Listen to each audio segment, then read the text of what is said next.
Bienvenidos a esta enseñanza. Cuán dulces son las palabras de Dios a nuestro paladar. Enséñanos buen sentido y sabiduría, porque creemos a tu palabra.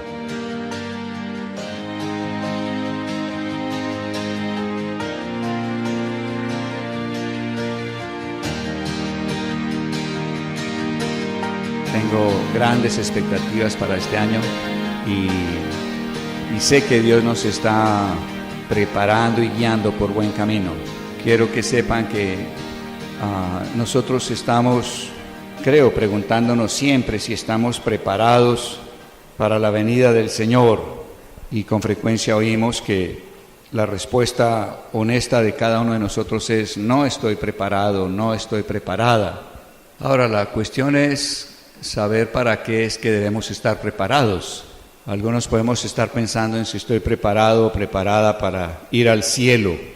Y la pregunta sería si es a eso que Dios se refiere cuando nos pregunta si estamos preparados. Pero hay otra alternativa, otro campo que mirar, y es: Dios nos pregunta si estamos preparados, porque Él, para su segunda venida, obrará el movimiento más grande del Espíritu Santo que se haya visto en todas las épocas de la humanidad.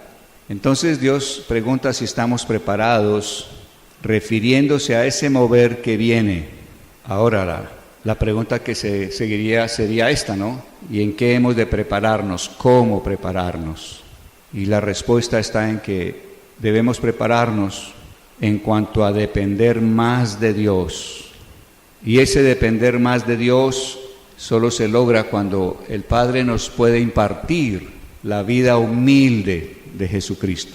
De manera que todo el tiempo que hemos dedicado terminando el año 17 y el tiempo que dediquemos este año 18 a continuar con el tema de qué es la humildad, qué efectos tiene, qué poder hay en ella, será un tiempo muy importante desde ese punto de vista, prepararnos para ese gran mover que Dios traerá antes de que Jesús descienda.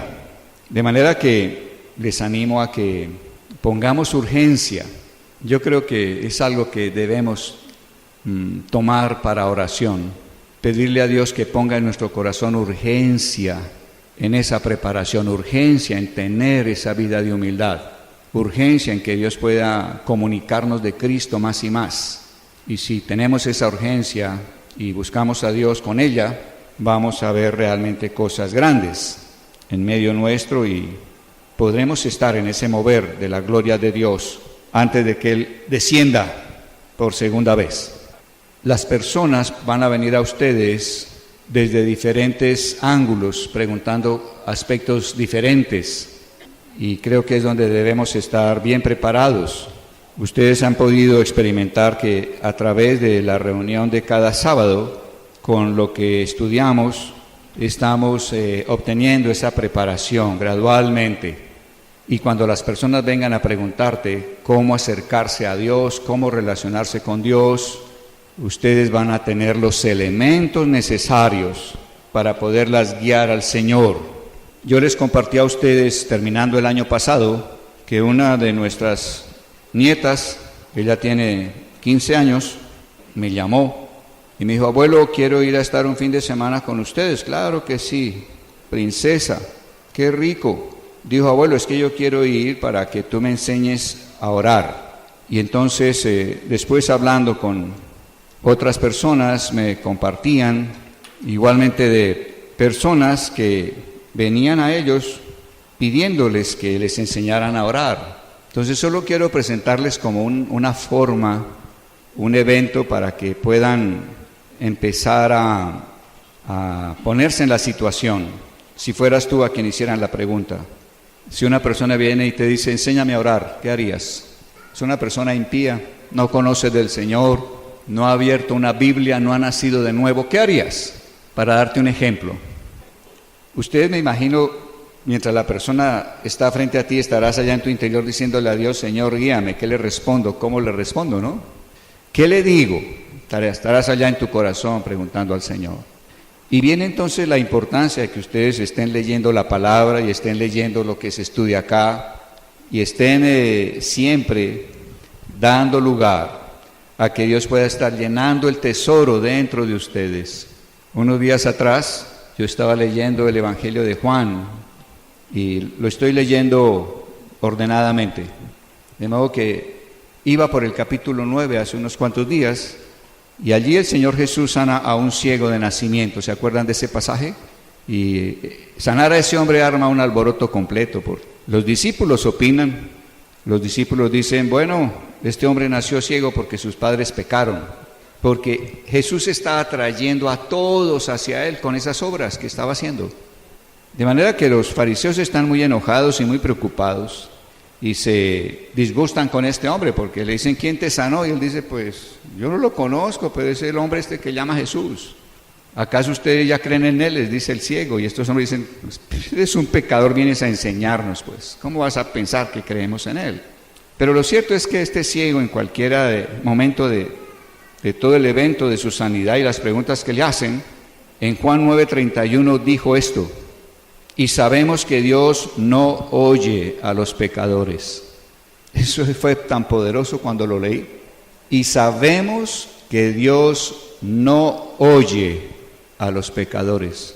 Sigue diciendo, pero si alguno es temeroso de Dios, o sea, aborrece el mal, ojos altivos, aborrece la lengua mentirosa, aborrece un corazón que maquina malos pensamientos, aborrece las manos que derraman sangre, aborrece los pies que corren al mal, aborrece crear divisiones. Si alguno es temeroso, dice ahí en el verso 31, y hace su voluntad, a ese oye. De modo que el Espíritu Santo había puesto esa palabra en mi corazón, la leí varias veces y estuve memorizándola ahí en la presencia del Señor. De modo que si una persona viene y pregunta, óyeme, enséñame a orar, le diría, bueno, te quiero comentar lo primero, Dios no oye al pecador. O sea que antes de enseñarte a orar, es necesario que arregles tu posición de pecador.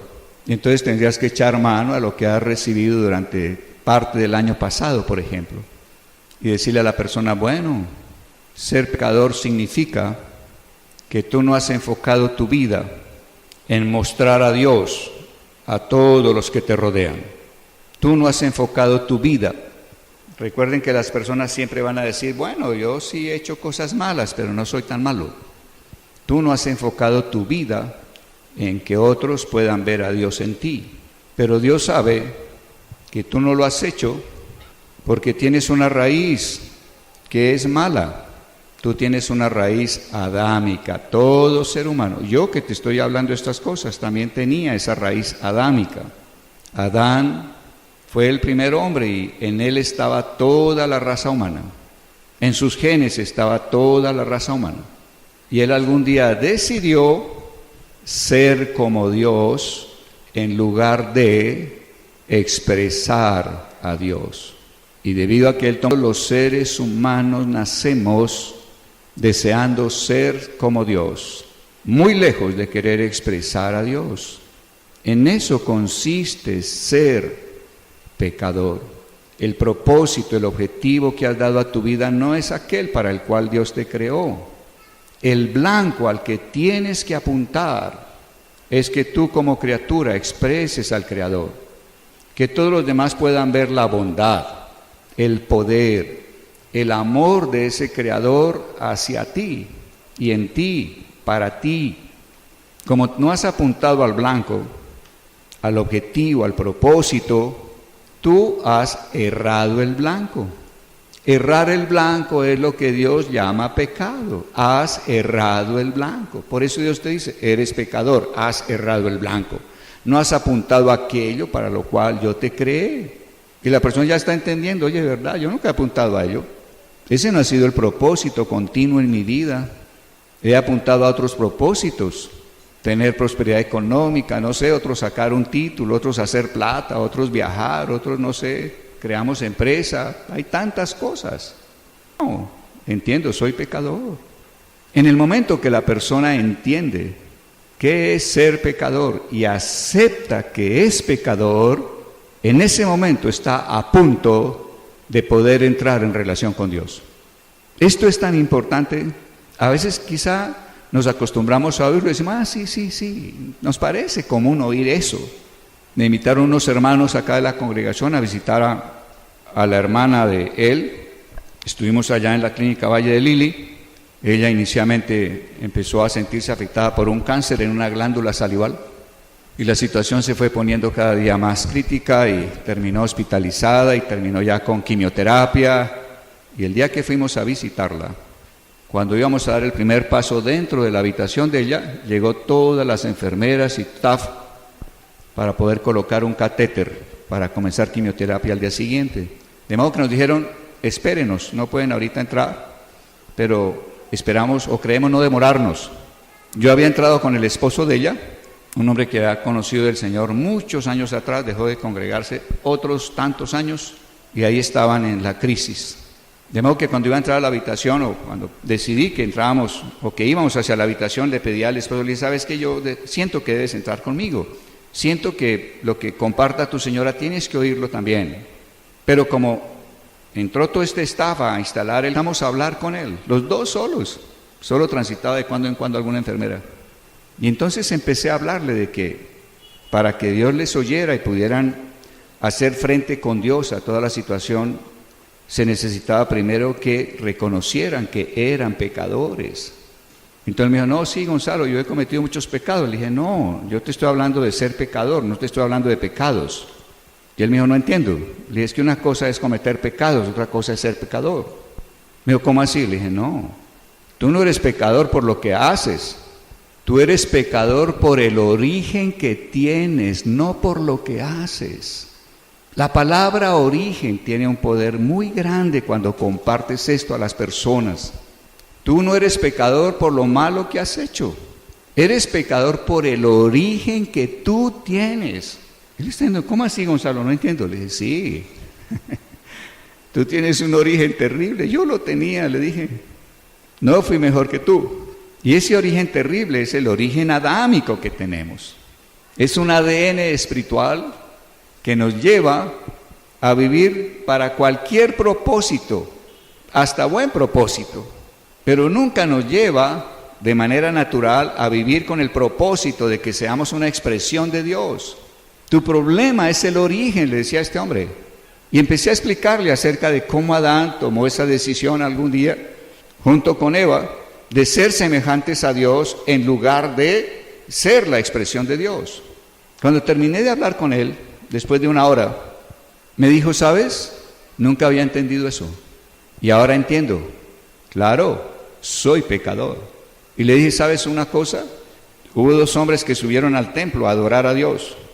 El uno, muy confiado en sus obras, totalmente inconsciente de su mal origen, decía, Señor, gracias, porque no me hiciste como a los demás pecadores.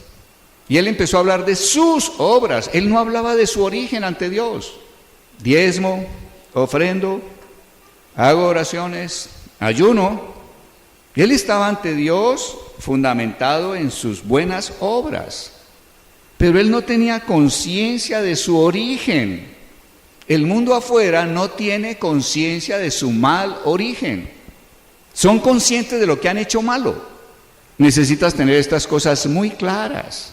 Son los elementos, son el ABC del cristianismo. Que aunque sean elementos y sean un ABC, deben tener profundidad y claridad.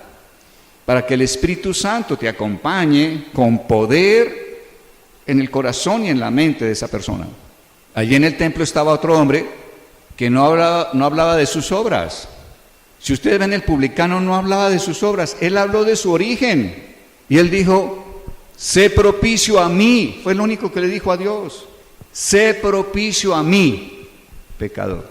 Soy pecador. Soy pecador. Sé propicio a mí. No dijo nada más. No se atrevía ni a alzar sus ojos a Dios. Y Jesús dijo, ¿cuál de ellos dos piensan ustedes que salió justificado ante Dios? Y Jesús dijo, salió justificado el publicano, que reconoció ante Dios que era pecador.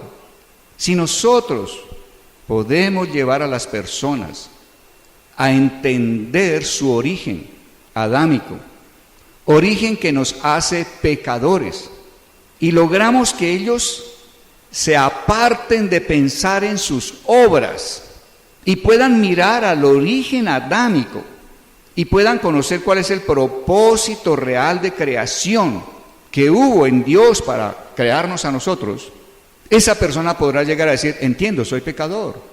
Entiendo, soy pecador. Y entonces podríamos decirle, ahora sí Dios te va a oír. Porque si tú vienes a Dios y le dices, Dios, soy pecador, Él está poniéndose de acuerdo con Dios. Porque nuestra conversación con esa persona comenzamos diciéndole, eres pecador. Dios dice que eres pecador. Léete Romanos, los primeros 4 capítulos. Dios dice, eres pecador. Y no eres pecador por las cosas malas que has hecho, eres pecador por el origen que tienes. Y debido a ese origen es que haces obras malas. Pero el problema tuyo es el origen. Y si la persona logró entender eso y dice, acepta, wow, oiga, yo soy pecador, lo entiendo ahora claramente.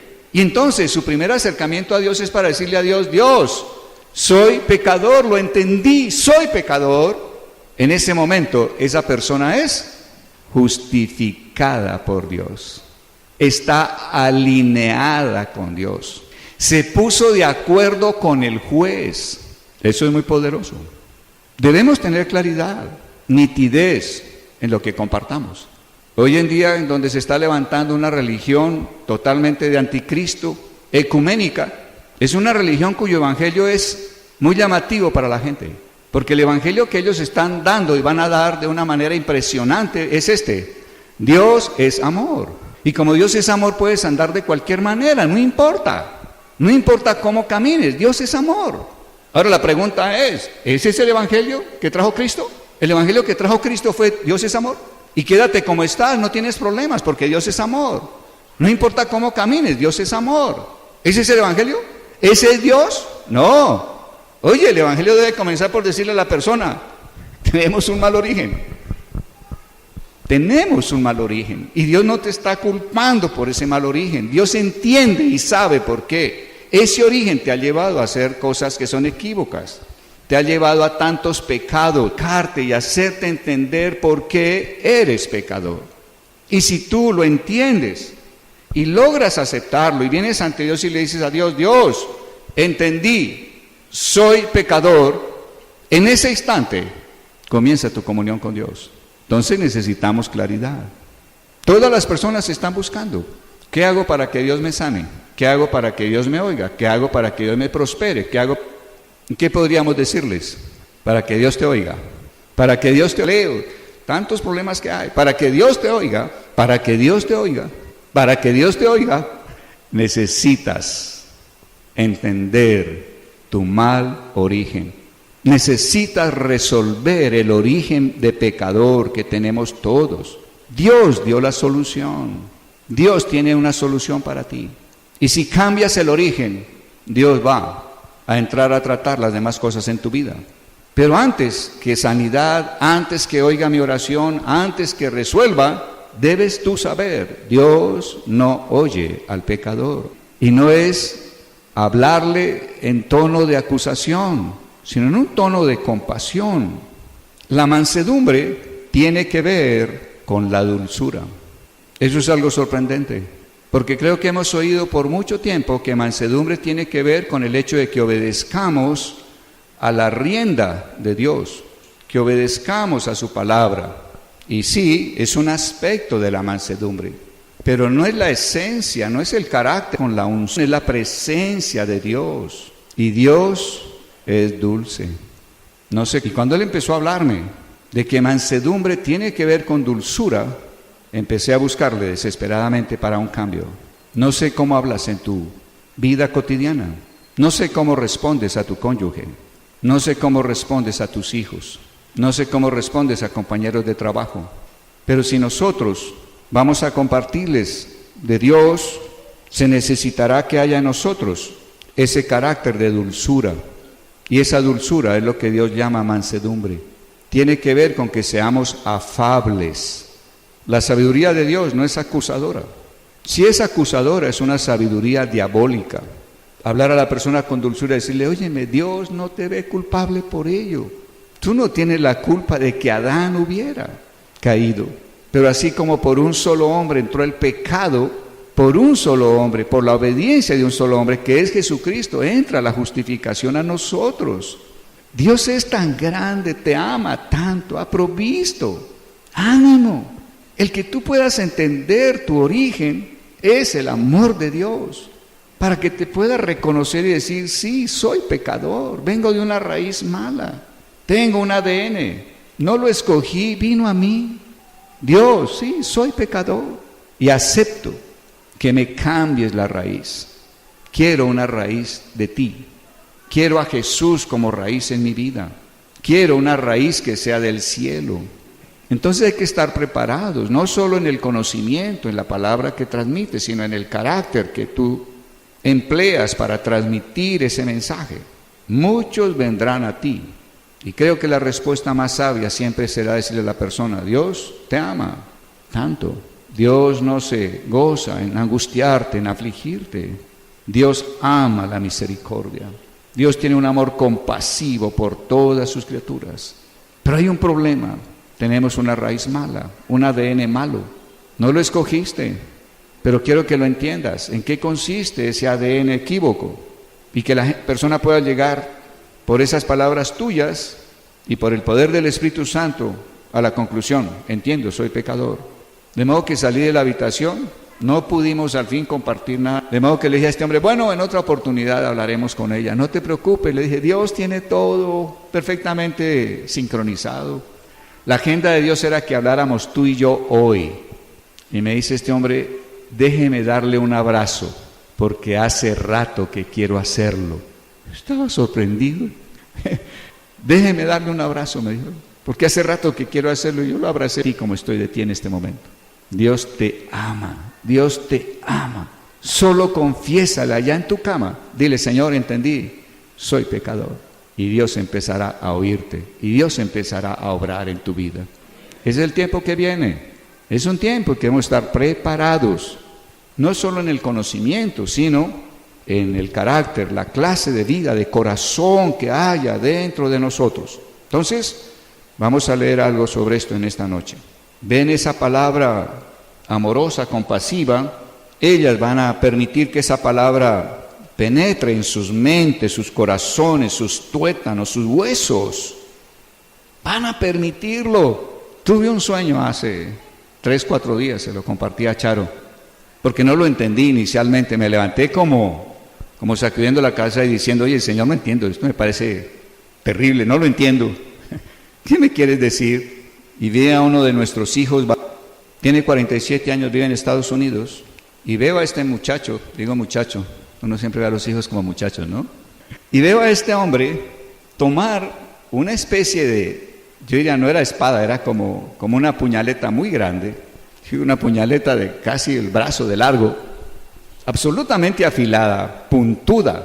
Y lo veo delante de mí que toma esta arma, pone la punta aquí en la cabeza y con sus dos manos la va penetrando así. Y yo en el sueño estaba absolutamente asustado, aterrorizado. Le decía, te vas a matar, te estás matando, Pero no había sangre, no había nada. El hombre seguía vivo, normal, hasta que logra enterrar completamente esa gran espada, para decirlo de alguna manera. Y el hombre está ahí vivo, no hay sangre, no hay nada, está vivo. Entonces me desperté aterrorizado y orando, Señor, ¿qué me quisiste decir? 3 días después el Espíritu Santo vino y me dijo, tu hijo tomará mi palabra como espada de 2 filos y será un hombre que hará y buscará que mi palabra penetre su mente, penetre su corazón, penetre su espíritu y penetre sus tuétanos. Le Señor, gracias. Entonces vienen días en que vas a compartir con el corazón adecuado la palabra adecuada y esa palabra va a tener ese poder tan grande. Entonces vienen días maravillosos. Bueno, ¿listos? Leemos. Vamos en la 4ª lección sobre humildad y se llama la humildad en la enseñanza de Jesús. Llevad mi yugo sobre vosotros y aprended de mí, que soy manso y humilde de corazón. Mateo 11:29.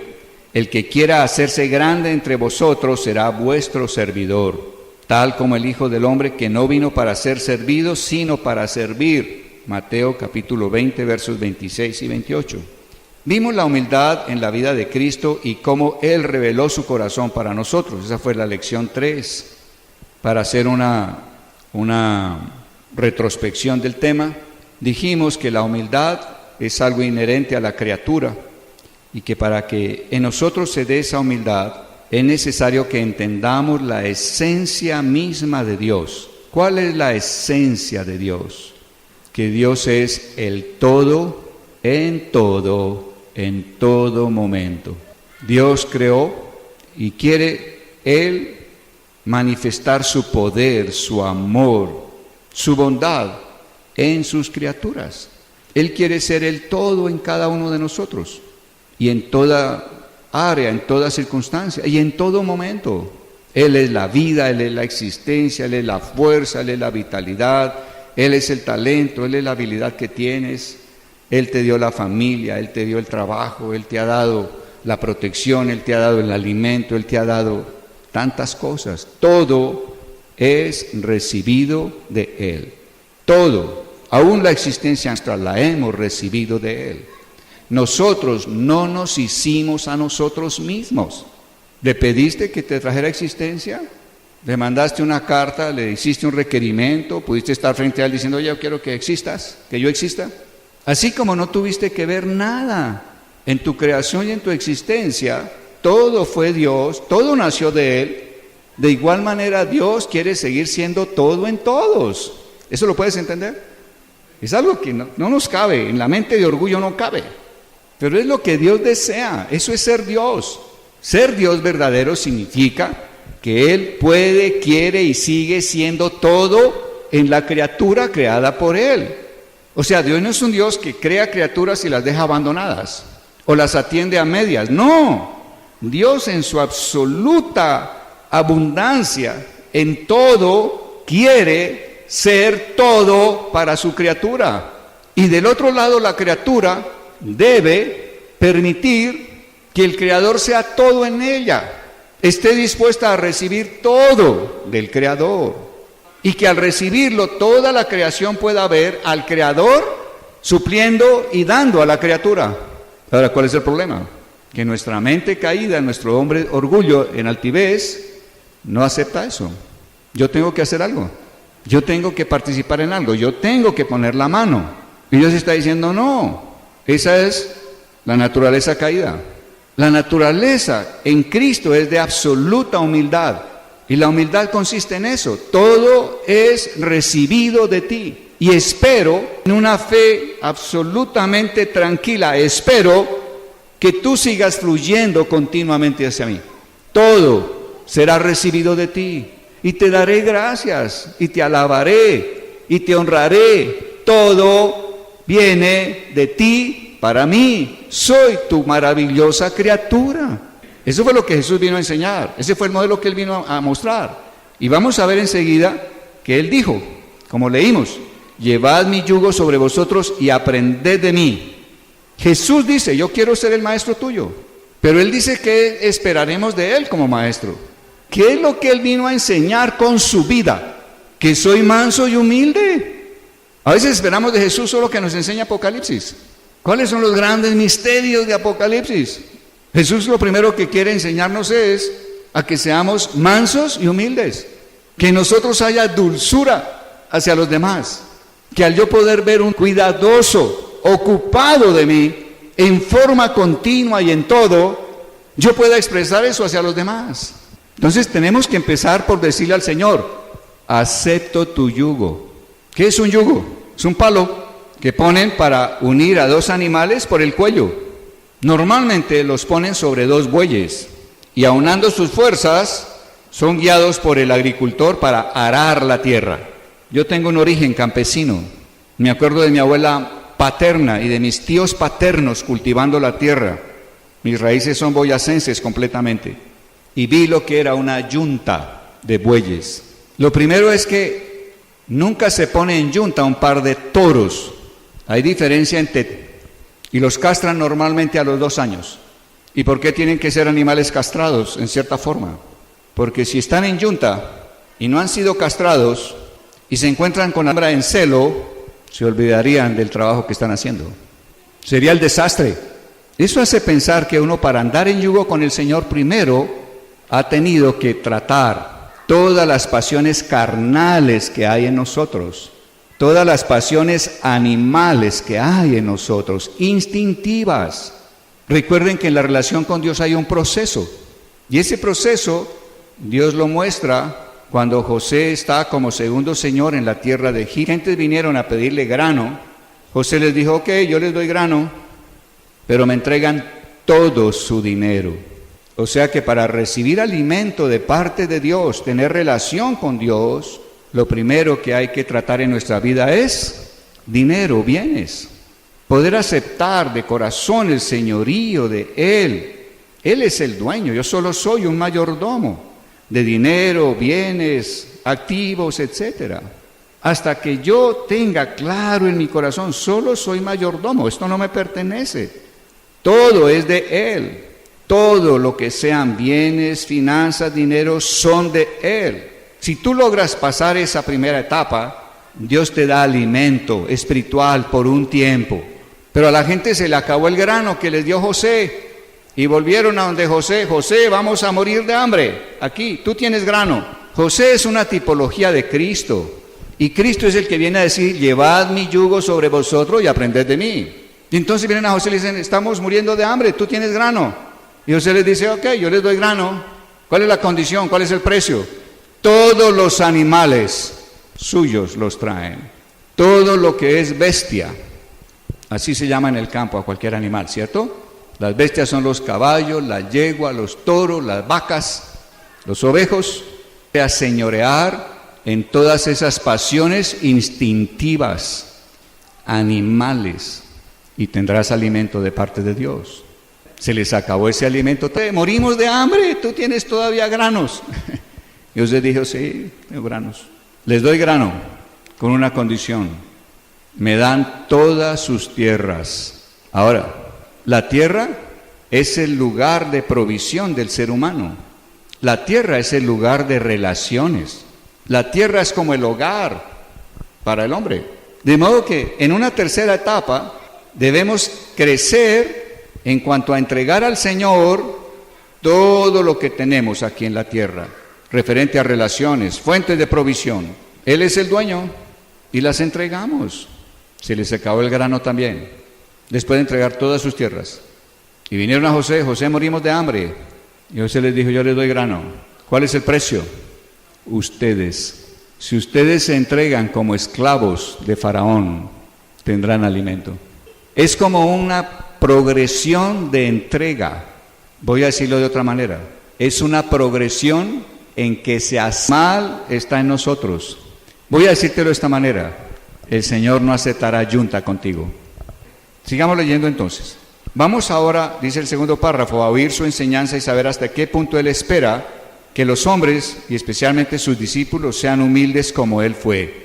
Vamos a estudiar cuidadosamente los pasajes para recibir la impresión total de cuán frecuente y seriamente enseñó sobre lo que Él requiere de nosotros. Primero, en el inicio de su ministerio, en las bienaventuranzas con las cuales comienza el Sermón del Monte, Él habló: bienaventurados los humildes de espíritu, porque de ellos es el reino de los cielos. Bienaventurados los mansos, porque heredarán la tierra. Mateo capítulo 5, versos 3 y 5. Vuelvo y leo ese párrafo, o esa frase. Sus primeras palabras de proclamación del reino revelan la única puerta abierta a través de la cual entramos. ¿Cómo entraremos? Con humildad y mansedumbre. No hay otro requisito. No hay otra manera de que la puerta se abra.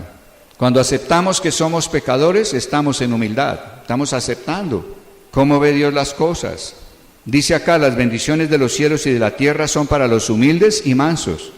Repito, las bendiciones de los cielos y de la tierra son para los humildes y mansos. Para la vida celestial y terrenal, la humildad es el secreto de bendición.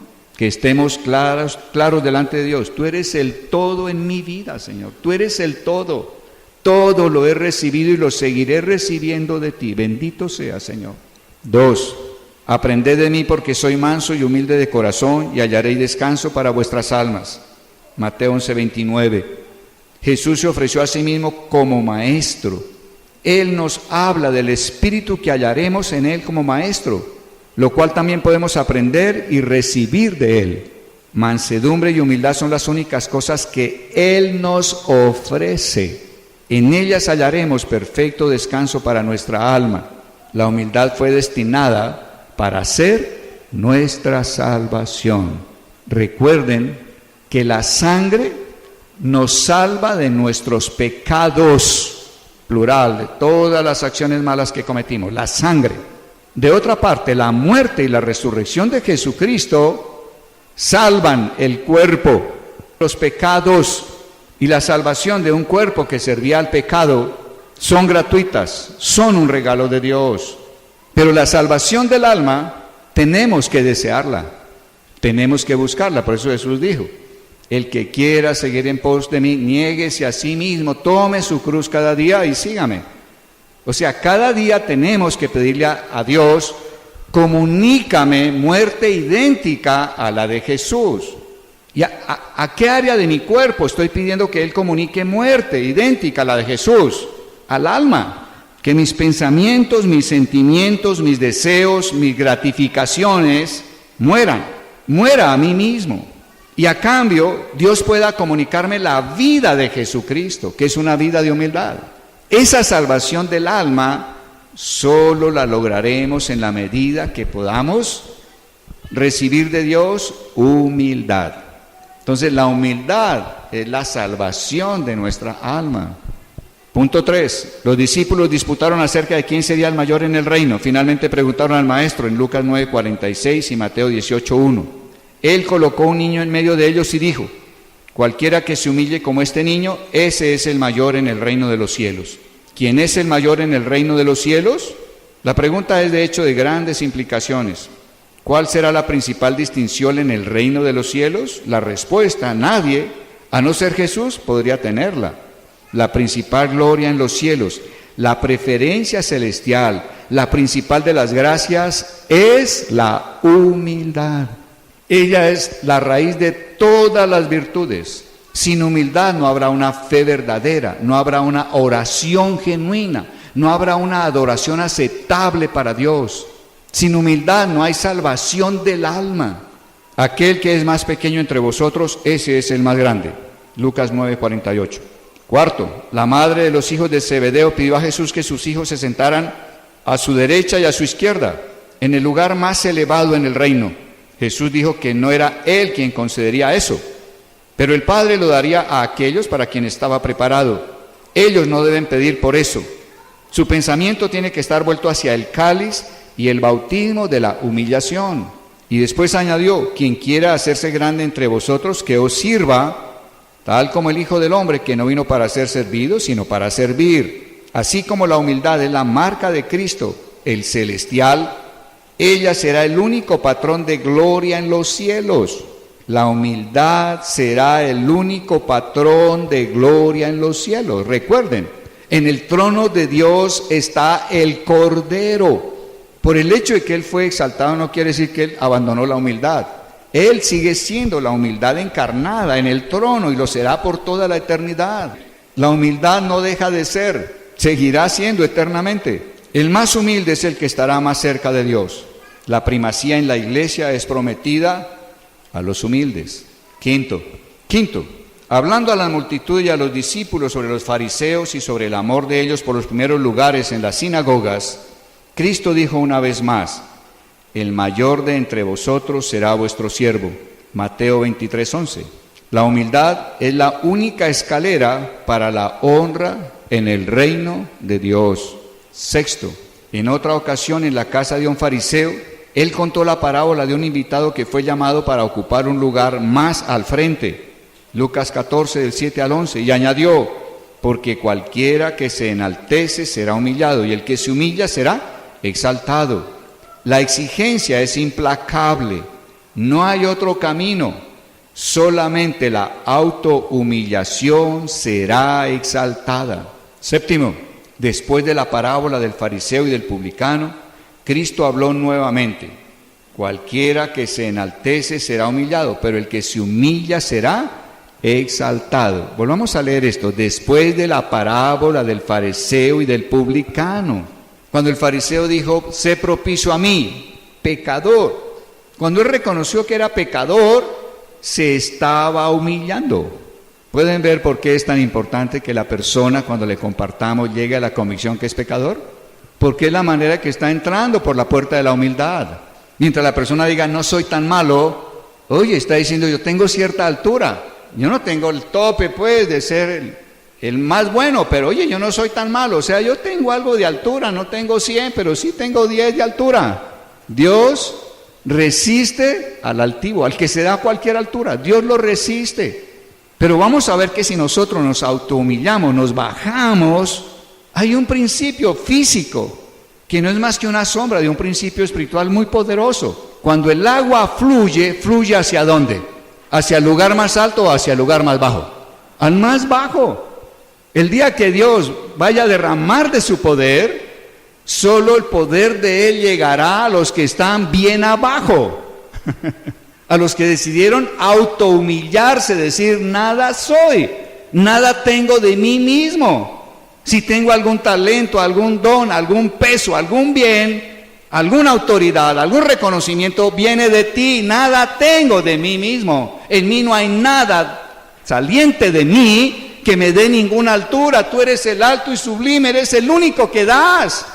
Y Dios dirá, oye, en este puedo derramar de mi poder. Y el poder de Él, la gracia de Él, la unción de Él, fluirá hacia el más bajo. Oye, eso tiene que animarnos. El agua no sube, baja. Y somos nosotros los que tenemos que buscar el lugar más bajo posible, de manera voluntaria, propia, autohumillándonos, para que estemos bien en ese día. Seamos los que pueden ser llenados.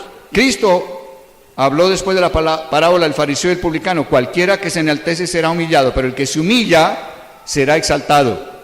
En el templo y en la presencia y adoración a Dios, todo lo que no es permeado por una profunda y verdadera humildad delante de Dios y de los hombres, es sin valor. Creo que eso es poderoso, como para decir, wow, quiero revisarme, quiero que Dios me revise, quiero ponerme delante de Dios en este aspecto. ¿En qué considero que tengo alguna altura? ¿En qué hay algo de altivez en mi vida? Algunos decimos, no, pues yo era uno de esos y aún tengo vestigios de eso. No, mi vida de niño fue muy dura, me tocó, y entonces cuento la historia o la contaba. Pero me encontré un verso en Job 2 y Job dijo, todo lo que Dios hace es bueno. Y yo leyendo hasta ahí dije, sí, sí es cierto, Job, estoy de acuerdo, todo lo que Dios hace es bueno, pero el resto del versículo dice, y todo lo que Dios permite, lo necesitabas.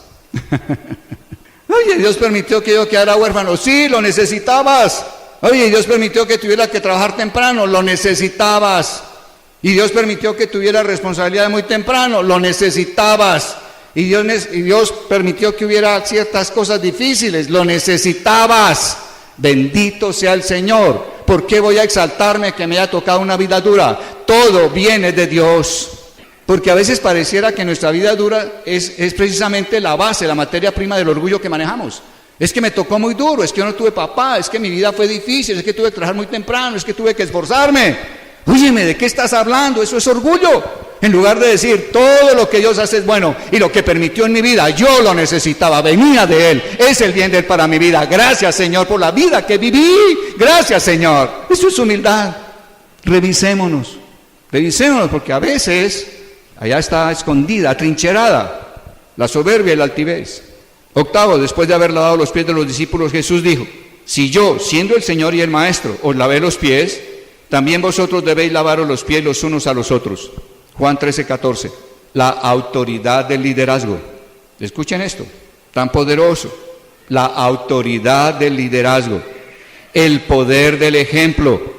Todo pensamiento, sea de obediencia o conformidad, hacen de la humildad el elemento primero y esencial del discipulado. ¿Con cuánta frecuencia decimos, óyeme, hay menosprecio en los hogares de la mujer hacia el hombre? Nos preguntamos, ¿dónde estamos los hombres en el hogar? Oye, ¿dónde está el liderazgo nuestro? Oiga, ¿dónde está la autoridad de nosotros? Pues la pregunta es buena, es válida, tiene lugar, pero la respuesta es, La autoridad de tu liderazgo depende de la humildad que tienes. ¿En qué sentido? Dios quiere ser todo en todos. Y Dios, para llenar todos los vacíos y necesidades de mi esposa, me tiene a mí. Soy su criatura. Como si Dios dijera, quiero llenar todas las necesidades de doña Charo. Es mi hija. ¿Qué debe decir el hombre? Presente, Señor. Presente, yo soy esa criatura. Y yo quiero permitirte que tú a través de mí fluyas, vivas tu vida, vivas tu deidad, llenando tú a través de mí las necesidades que ella tiene. Esa es la gloria del ser humano. Esa es la gloria de la criatura. Que el Creador pueda fluir y mostrarse a través de ella como criatura. Que Dios se muestre a través de mí hacia mi esposa. Esa es la gloria mía. Mientras los hombres no vivamos de esa manera, pues habrá egoísmo. Y debido a que hay egoísmo, la mujer mostrará menosprecio hacia el hombre. ¿Cuántos hijos tienes? 2 pequeños y 1 grande. ¿Cómo así que 2 pequeños y 1 grande? Sí, 2 hijos que tengo y el marido. Es el hijo grande que tengo. Es igualmente egoísta, igualmente vive para que lo sirva, tengo que hacerle todo, tengo que servirle todo, no es capaz de hacer nada. Tengo 2 hijos pequeños y 1 grande, ¿eso es menosprecio o no? ¿Dónde está el hombre en esa casa? ¿Dónde está la humildad? ¿Dónde está esa criatura que quiere mostrar a Dios? No estamos.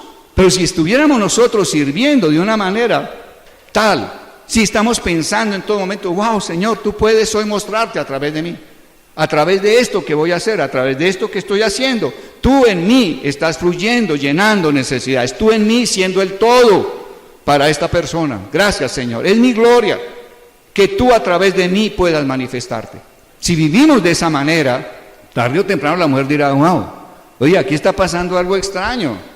Oye, me estoy asombrada, no sé, a veces me siento que no sé cómo actuar. Oye, este hombre ha cambiado, eso es algo totalmente distinto.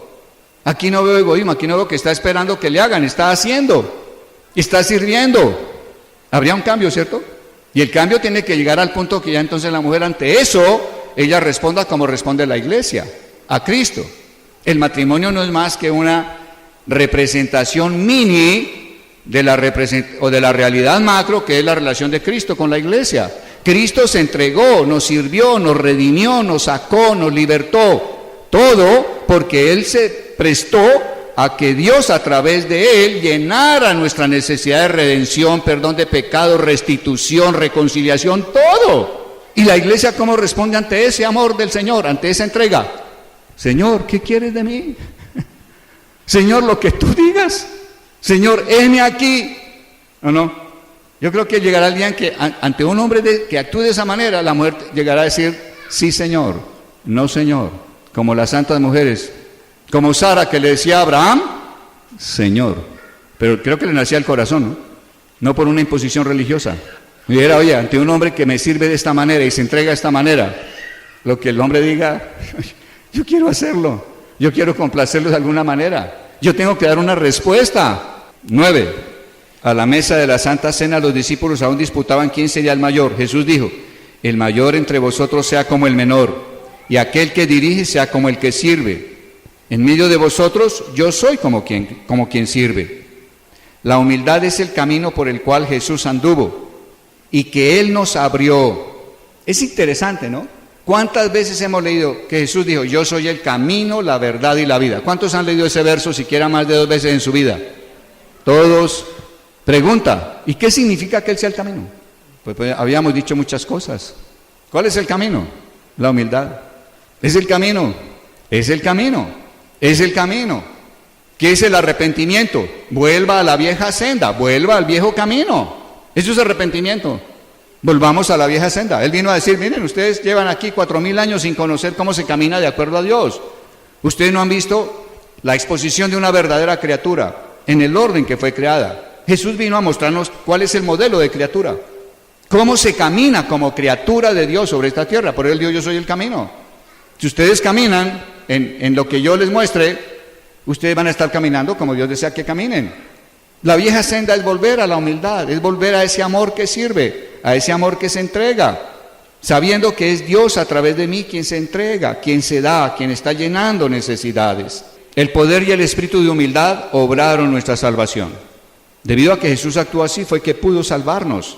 Jesús nos salvó para que ahora ese poder y espíritu de humildad sean en nosotros, para que sirvamos A todos. Para que sirvamos a todos. Ahora viene aquí una especie de cuestionamiento interesante para todos nosotros. ¿Cuán poco esto es predicado? ¿Cuán poco esto es practicado? ¿Cuán poco se siente y se confiesa la carencia de humildad? No hemos sido conscientes de cuánta humildad nos falta. No hemos sido conscientes y por lo tanto no lo hemos confesado ante el Señor. ¿Cuán pocos llegan a alguna medida considerable de semejanza a Jesús en su humildad? ¿Cuán pocos piensan en hacer de eso un objeto específico y continuo, antojo y oración? Creo que no hemos clamado mucho porque Dios nos haga humilde, nos dé la vida de Jesús, nos imparta la vida de Él. Pero creo que Dios nos está abriendo la mente y el corazón para que deseemos y se vuelva tema de oración de una manera intensa realmente, urgente. ¿Cuán poco el mundo ha visto eso? ¿Cuán poco eso ha sido visto incluso en el círculo interior de la iglesia? Vemos que hay realmente un faltante grande de la vida de Jesús en nosotros, de humildad. Quien quiera hacerse grande entre vosotros será ese el que os sirva. Que Dios nos permita dimensionar qué tan serio es lo que Jesús habla. Todos sabemos lo que el carácter de un siervo o esclavo fiel implica. Implica devoción a los intereses del maestro, estudio cuidadoso y atento para agradarlo, deleitarse en su prosperidad y honra y felicidad. ¿Para cuántos de nosotros no ha sido una nueva alegría en la vida cristiana saber que podemos entregarnos como siervos, como esclavos de Dios y descubrir que servirle es nuestro camino a la libertad del pecado y del ego? Cuando yo le sirvo a Él para que se exprese a través de mí, hacia una esposa, hacia unos hijos, hacia unos nietos y hacia otras personas, oye, qué alegría, qué felicidad, estoy encontrando el propósito real de mi vida, de mi existencia, de aquello para lo que fui creado. Esa es la verdadera felicidad. Recuerden, la felicidad del mundo te dice, tenga cosas, tenga carros, dinero, mujeres, sexo, viajes, droga, alcohol, tenga, y usted es feliz, eso es lo que dice el mundo. Pero el reino de Dios dice, no, entréguese para que Dios pueda manifestarse a través suyo y esa será su felicidad. Que Dios se manifieste a través tuyo sirviendo a otros, que tú seas un canal del Creador mismo, esa será tu felicidad. Es un concepto totalmente distinto al que da el mundo. Entonces, ¿qué concepto de felicidad tienes? ¿Qué felicidad es la que estás buscando? Tenemos que cuestionar esas cosas si queremos crecer como personas en nuestro mundo espiritual, en nuestra vida espiritual. ¿Para cuántos de nosotros ha sido eso una alegría? Precisamos ahora aprender otra lección, no solo servir al Señor, entregarnos a Él, que Jesús nos llama para ser siervos unos de los otros, y que cuando aceptamos eso de corazón, ese servicio nos llevará a la total liberación del pecado y del ego. O sea, yo necesito a otros alrededor mío. Sin otros, yo no puedo ser libre. ¿Cuántos han deseado un cristianismo enclaustrados? No, yo quiero ser cristiano, pero separado, voy a ir a un rinconcito, los cristianos son difíciles. No, yo solo con el Señor de maravilla, no tengo problema, pero no me metan con más cristianos. Pero si no tienes a otros a tu alrededor, ¿a quién vas a servir? ¿Cómo el Creador puede manifestarse a través tuyo si no hay nadie a quien manifestarse? Entonces llegamos a la conclusión, la gente que Dios ha puesto a mi alrededor es la mejor para mí, ¿sí o no? Oye, pero fulano es tan difícil, es lo mejor para ti, en la sabiduría de Dios. Oye, pero si este marido es tan difícil, es lo mejor para ti, según la sabiduría de Dios. Oiga, pero esta mujer es lo mejor. Este hijo es lo mejor de Dios para ti. Bueno, este tema es emocionante. A primera vista esto parece difícil, y lo es a causa del orgullo que aún se considera alguna cosa. Si aprendiéramos a hacer nada delante de Dios, que la gloria de la criatura es el Espíritu de Jesús, es el regocijo de los cielos, daremos bienvenida con todo el corazón a la disciplina que posiblemente hallamos al servir incluso a aquellos que nos son molestos. ¿Has tenido que servir a alguien que te parece fastidioso? ¿Sí o no? Sí, qué buen ejercicio, ¿no? Yo me creía bueno en eso hasta que Dios me puso en ejercicios muy prolongados. Porque uno es bueno por 3 días, pero Dios me puso me prolongó el juego. Y el Señor dijo minutos adicionales, después me dijo horas adicionales, cualquiera me dijo años adicionales. Entonces de pronto estuve sirviendo a hijos 35 años y molesto servirles por su actuación, su respuesta. Charo tuvo que esperar 50 años para que yo diera una respuesta correcta, pero era lo que necesitábamos. Diga esto, todo lo que Dios hace es bueno. Una vez más, todo lo que Dios hace es bueno. Y todo lo que Dios permite era necesario. Y todo lo que Dios permite era necesario. Digamos esto, y todas las personas que Dios permite eran necesarias. Entonces esta noche llegamos y le decimos: marido, ya no te llamaré Carlos, te llamaré necesario. Mi hija, no te llamaré Chepita, sino te llamaré necesaria. Hermanos, aquí está el camino para la vida superior, bajo, más bajo. Eso fue lo que Jesús siempre dijo a los discípulos que estaban pensando en ser grandes en el reino y en sentarse a su derecha y a su izquierda. No rueguen, no pidan por exaltación, eso es trabajo de Dios. Humillémonos y no tomemos delante de Dios o del hombre lugar que no sea el de siervos. Ese es el trabajo de nosotros, humillarnos y servir con alegría, con gozo, porque el Creador se está expresando a través de mí. Dios pide que cuando Él venga encuentre nuestra fe en gozo y alabanza. ¿Nos encontrará Él así? ¿En gozo y alabanza, sirviendo? ¿Con fe en que Dios está fluyendo a través de mí? ¿O estaremos en queja? Más adelante vamos a ver, desde el punto de vista de la humildad, lo que es el poder de la lengua. Y vamos a encontrar cosas sorprendentes. Así como el agua busca y llena el lugar más bajo, creo que eso es una de las perlas más grandes que hay en estas tres hojas. Así como el agua busca y llena el lugar más bajo, así también en el momento en que Dios encuentra a la criatura rebajada y vaciada, su gloria y poder fluyen para exaltarla y bendecirla. Aquel que se humilló, ese debe ser nuestro único cuidado, humillarse, ese será exaltado. Exaltar es cuestión de Dios, por su poder y gran amor, Él lo hará. Los hombres algunas veces hablan como si humildad y mansedumbre quitaran de nosotros lo que es noble y valiente y viril. Hay hombres que piensan que servir eso es rebajarse. Quizá hay mujeres que piensan igual. Oh, ¿quién hubiera dado todo para obtener humildad, que es la nobleza del reino de los cielos? Es el espíritu real que el Rey de los cielos exhibió. Es la semejanza a Dios. Humillarse, hacerse el siervo de todos. Ese es el camino para la alegría y para la gloria de la presencia de Cristo en nosotros. Su poder reposando sobre nosotros. Jesús, el manso y humilde, nos llama para aprender de Él el camino de Dios. Vamos a estudiar las palabras que hemos leído hasta que nuestro corazón sea llenado con el pensamiento: mi única necesidad es la humildad. Mi única necesidad es la humildad. Mi única necesidad es la humildad. Y vamos a creer que lo que Él muestra, Él da. Segunda perla, grandísima. Lo que Dios muestra, Dios lo da. Dios no muestra cosas para decir: mire esto y no te voy a dar. Dios dice: mira esto, te lo quiero dar. Lo que Dios muestra, Él lo da. Si Dios nos está mostrando de humildad, Él quiere darnos humildad. Él quiere impartirnos la vida de Jesús. Y viene acá lo siguiente: lo que Él es, Él concede. Él quiere concedernos lo que Él es. Jesús quiere concedernos lo que Él es. Él es la humildad encarnada. Como aquel que es manso y humilde, Él vendrá y habitará en nuestro corazón deseoso. Entonces, humildad. Quiero en esta noche, para despedirnos, orar, invitarlos a orar. En este camino de santificación hacia la humildad y mediante la humildad, es importante que pidamos al Señor que su señorío sea sobre nosotros. Quiero invitarles a que entreguemos toda pasión carnal, todo deseo instintivo que haya en nosotros, entreguémoslo al señorío de Cristo y luego aceptemos el yugo para andar con Él. Amén.